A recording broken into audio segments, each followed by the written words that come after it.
Track and field now. Paris 2024 Olympic finalist Clayton spent to a season's best 10.91 seconds to win the women's 100 meters at the JAAA's Puma Development Meet at the National Stadium on Saturday night.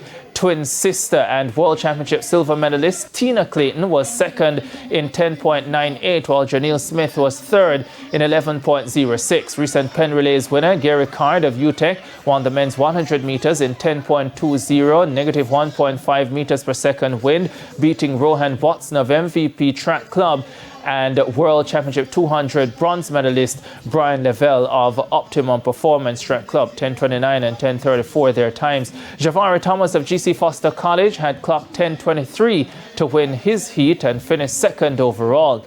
Elsewhere, Malik James King claimed the 400-meter hurdles for men in 49.46 seconds, while in the field, Akeelia Smith won the women's long jump with a mark of 6.43 meters.